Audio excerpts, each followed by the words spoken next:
Hello, everybody. Thank you for tuning into Market Musings, a Mercer Advisors podcast where we provide a data-driven, common-sense perspective on the economy, on markets, and on investing. I'm your host, Don Calcagni, Chief Investment Officer at Mercer Advisors. Today, we're going to focus on the debt ceiling. Obviously, this is a big issue, been dominating the headlines, and will likely continue to dominate the headlines and be front and center on the minds of market participants until such time that Congress and the White House arrive at some sort of agreement to either suspend or to lift the debt ceiling. So let's first begin with an exploration of, what is the debt ceiling and what purpose, in theory, is it supposed to serve? Why does it exist in the first place? The first thing to know is that the debt ceiling is a legal limit on the total amount that the U.S. federal government can borrow to finance federal government spending. Current debt limit is $31.4 trillion roughly, and that's currently about 120% of GDP. That is the highest that our debt to GDP ratio has been since the Second World War. So it is certainly elevated. It has increased significantly over the past several years, largely in response to COVID-related spending.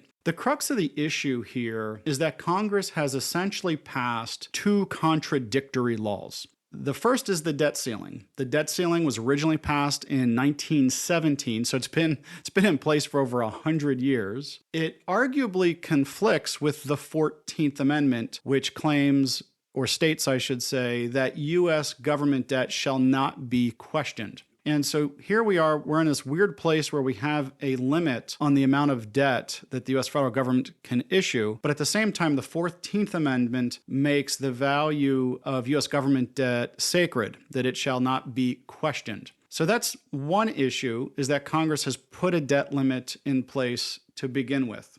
Now, on the other hand, the Constitution also dictates that only the Congress shall determine spending. Congress controls the purse strings. So it's certainly contradictory that here we have a Congress that sets tax policy in terms of revenues and revenue collection, but also establishes spending policy. And so Congress actually spends the money, and then at the same time, they have this debt ceiling in place that says they're not allowed to borrow to pay their bills, right? So they basically ring up the credit card, but then subsequently they have this debt ceiling that says they're not allowed to borrow to pay their bills. So the fact that you have Congress making spending and taxing decisions, that's one body of law, or actually multiple bodies of law. And then at the same time having a debt limit in place, those are inherently contradictory. At the same time, you have the 14th Amendment, which states that U.S. government debt shall not be questioned. So we're in this weird place legally where you can even argue potentially, and some scholars have made this argument, I am not a legal scholar, but there is a debate over whether or not the debt ceiling is even constitutional. And so it's just an interesting place that here we are, the Congress has voted and approved for spending. They've also voted and approved for tax cuts. Tax cuts logically are a form of spending. No matter how you look at it, if you vote for tax cuts, what you are voting for is to increase the deficit. That's exactly how that works. It's really a matter of simple arithmetic. So I'm not blaming either party here. I'm just highlighting that we're in this weird place where the debt limit and congressional spending and tax policy are ultimately at odds with one another. So why is achieving a balanced budget so painfully difficult? Right? You would think, well, gee, if we had a balanced budget, then perhaps this debt ceiling issue wouldn't be an issue to begin with. It wouldn't be an issue at all. Well, the reality is that about 50% of all federal spending is on cherished entitlement programs like Social Security, Medicare, and Medicaid. If we add defense spending to the mix, that puts you at around 65% of all federal spending just goes towards those four programs alone. And then when we add in the interest on our debt, over 70% of federal spending goes towards just those basic five expenditures: Social Security, Medicare, Medicaid, defense spending, and the interest on our debt. Why is that number important? Well, you would have to cut everything else out of the federal budget to essentially balance the budget. So you'd have to cut environmental protection, education spending, air traffic controller budgets. You would have to cut a wide range of government programs in order to just balance the budget, assuming you didn't want to cut any of those programs. And so obviously this is why we have elections, and this is why we send our elected representatives to Washington. So I just highlight that because I think it's important to understand that balancing the budget is much easier said than done. It makes for a great political soundbite, but mathematically is actually exceptionally difficult to do when you consider how our federal government spends the dollars that it collects from all of us as citizens. Fast forwarding to the immediate current situation, where do we stand? When does it look like the federal government might potentially run out of funds to pay its bills? We call that the X date. That would be the date when we believe the Treasury would no longer have the cash it needs to pay all of its bills. And Moody's Analytics, which is a consulting firm that we follow quite closely here at Mercer Advisors, they estimate that the X date for the U.S. Treasury to be somewhere around June 8th. So if you're following this issue in the headlines, you'll see that this X date tends to vary between June 1st or sometime into July. There's a lot of variation around when exactly we think the Treasury would run out of money because the collection of tax revenues is very, very hard to predict. In fact, tax revenues relative to this time last year, from data that I just reviewed from Moody's Analytics, are running at about 40% below where we were this time last year. A lot of that's due to the fact that we had stock market losses last year. A lot of investors harvested capital losses, and things like that ultimately are good for taxpayers individually because that allows us to deduct some of that against our income and so on and so forth. But that naturally has an impact on what the Treasury collects in the form of tax revenues. So there's a lot of variation around exactly when this X date will fall. Treasury Secretary Janet Yellen has said that June 1st is the earliest that she believes that the Treasury could run out of funds. So hence the pressure is on. You see that in the headlines just recently today. The pressure is on for the White House and for Congress to cut a deal and either suspend or increase the debt ceiling. So what is Mercer's view? What is our base case? Do we even think to begin with that the federal government is going to default? Our base case, specifically what we expect, is that the Congress and the White House will eventually reach an agreement. It'll probably be at the last minute, but I have to believe that Representative McCarthy, President Joe Biden, neither party, neither of those two individuals wants to take the U.S. over the cliff and experience a first ever default on U.S. government debt. So our base case at the moment is we fully expect that both sides are ultimately going to come to an agreement, but that doesn't mean that it's going to be a smooth process. We certainly expect a lot of last minute brinksmanship, lots of political theatrics, certainly a lot of sound bites from representatives of both parties, and certainly some market volatility. We expect all of that before an agreement is reached. We've seen some market volatility this week, both on the downside, also on the upside. When it sounds like perhaps they are getting closer to a deal, markets tend to rally, and certainly vice versa. All of that said, that is our base case. We do expect there to be an agreement. But that said, there remains a growing possibility in our view that lawmakers might, and I emphasize might, fail to reach an agreement in time, and that would result in what we call a TARP-like moment. That is a reference to Congress's initial failure in October 2008 to pass the Troubled Asset Relief Program that was part of the Economic Stabilization Act to combat the global financial crisis in early October. And what happened is when Congress failed to pass TARP, the markets violently reacted. We saw, I think, about a 13% sell-off over several days, and Congress quickly reversed course.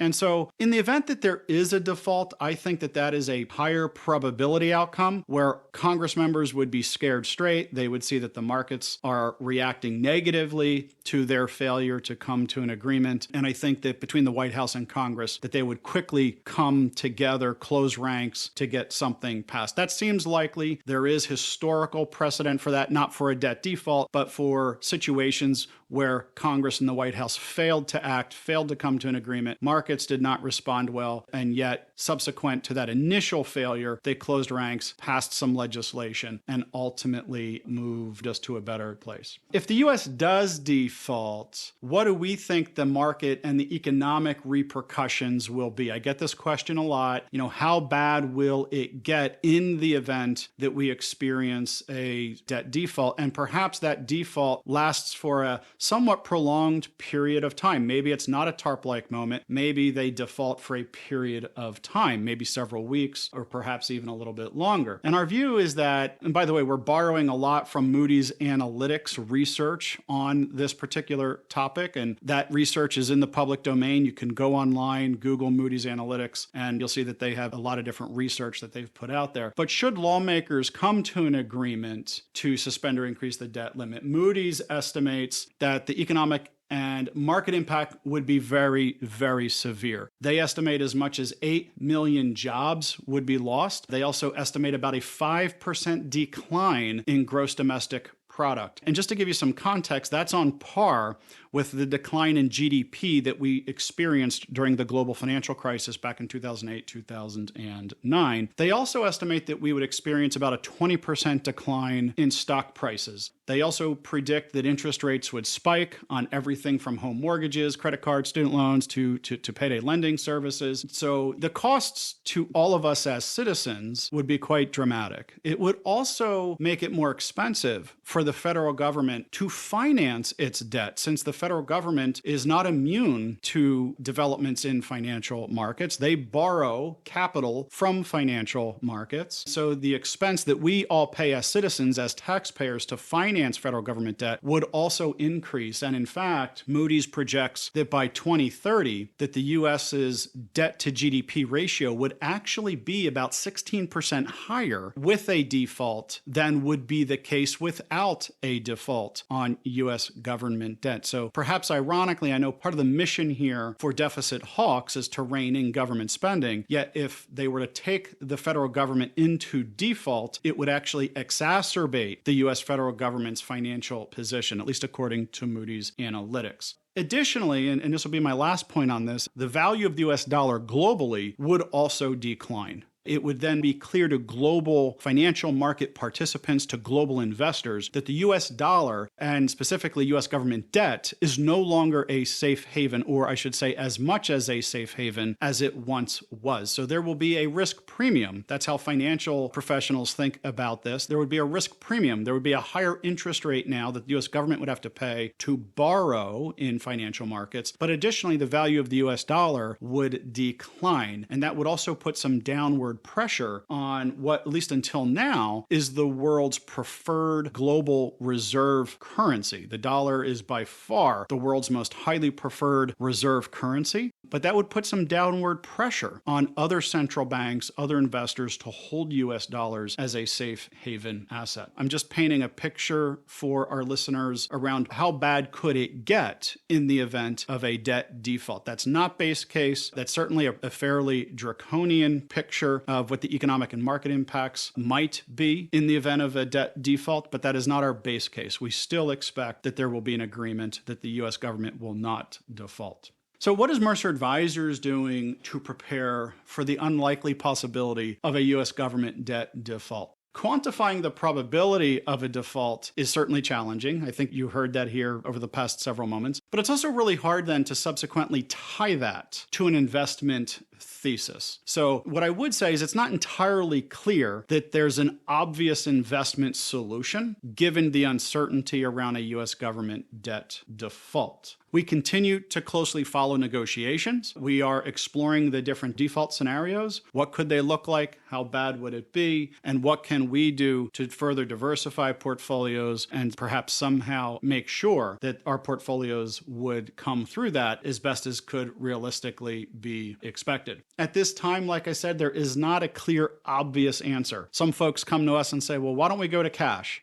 Well, going to cash to own US dollars, which is the currency issued by the US federal government, which is planning to default, does not make a lot of sense, right? You would not want to own the currency of a government that is in default. So simply liquidating everything, going to cash, not a realistic solution when we look at it through that very simple common sense lens. Other folks might suggest things like Bitcoin or gold or something like that. We don't think those are good solutions. Those are very volatile assets. They don't produce any cash flows. So if you think of stocks and bonds and real estate and things like that, those are assets that produce cash flows. And at the end of the day, as investors, cash flows are really what you need in order to appropriately value an asset. Gold is highly volatile. If you just look at the history of gold prices, they tend to be very volatile. So if you're thinking to yourself for a moment, okay, I own short-term high-quality bonds, maybe those are treasuries, what would be the next best, quote, safe haven asset? I think there's a lot of distance between treasuries and gold, and certainly Bitcoin, which has no tangible value. There's really no evidence that gold or Bitcoin or something else, or perhaps a commodities basket, would be an appropriate safe haven alternative to a good old-fashioned sleeve in a portfolio of high-quality investment-grade bonds. So we still stand behind that thesis that it makes sense to own high-quality bonds. You want those bonds to be relatively short duration in your portfolio. So said differently, you don't want to be lending out your capital and by purchasing 20-year or 25 or 30-year bonds. We prefer very short-term bonds at the moment, but we think there's still a strong case to be made for owning short-term, high-quality bonds instead of dabbling in some of these more highly volatile assets that have questionable value. Another point that I would make that I think is important for all of us as investors and as asset managers to keep in mind is that in the event that there is a default by the US government on its debt, that would be due purely to an unwillingness to pay its debt and not due to an inability to pay its debt. Being unwilling to pay our debt is not the same as being unable to pay our debt. So very, very different. No one seriously questions the US government's ability to cover its debts or to pay its bills. The US government can obviously increase taxes at its discretion. Certainly we need Congress to approve that. That's not like the president has control over that. But the US government has substantial assets, substantial revenues, and it continues to be considered the world's safest borrower by far. So certainly they have the means, and so they certainly have the ability to pay their bills. This is an unwillingness to pay our bills out of concern over government spending, perhaps getting out of control or being too elevated. To take things a step further, there's this question around what should investors do perhaps to prepare. And I'll finish on this point is what should investors do to protect themselves and their personal financial situation in the event of a government default? And I think first and foremost is you have to go back to the basics. Portfolio diversification is at its core a risk management tool. The cause of market volatility will change from time to time. Last year, we saw significant market volatility due to Russia's invasion of Ukraine, rises in interest rates, and a host of other issues, slowing GDP growth, things like that. This year, the debate around the debt ceiling is what's driving market volatility. How do we protect, how do we manage our portfolios through market volatility? We do that through broad global asset class diversification. And by that, I don't mean owning 5, 10, or 30 stocks. I mean owning thousands of companies, thousands of stocks, thousands of bonds globally, not just in the United States. This whole debt debacle is evidence as to why we should be globally diversified, owning assets that are denominated in something other than US dollars, owning high-quality European companies, high-quality Japanese companies or Australian companies, and emerging market companies in rapidly growing markets. So owning non-US assets is a powerful tool for helping to protect our portfolios against perhaps threats to the value of the US dollar. So first and foremost, remaining well diversified. So revisiting these first principles of investment success. Number one, portfolio diversification. Number two, controlling costs is critically important. One of the challenges that I have with a lot of these investment products that are being sold by many financial institutions these days are very expensive, very complex. And there's a lot of products out there claiming to give you the upside with no downside. And we vehemently object to those types of products. We think the costs can be quite high, and oftentimes they are very opaque and very difficult to understand. Third, we would strongly recommend that investors always revisit their risk tolerance and their financial plans. If you are uncomfortable with market volatility, if you are worried about the impact of a prospective U.S. debt default on your financial situation, you should certainly meet with your advisor to revisit that and make sure that your personal asset allocation reflects your family's need, tolerance, and capacity for investment risk. And so having that trusted advisor, working with that trusted advisor to revisit your portfolio, to revisit your financial plan, now is as good a time as any to meet with that individual and make sure that you are in a good position to weather through any storm that's caused by what's going on in Washington. think my final point, and I'll end on this point, it's important to make sure that we always have appropriate emergency reserves set aside. Putting aside a certain amount of cash, a certain amount of monthly expenditures. Talk to your advisor about what the appropriate amount is. Is it 6 months? Is it 12 months? Is it 18 months? That is a personal decision. Everybody's answer to that question is going to vary. But it is important that we do have appropriate reserves set aside in the event of some unforeseen circumstance that might derail us financially, perhaps a job loss, perhaps a health event or something along those lines. So making sure that we have appropriate cash reserves is always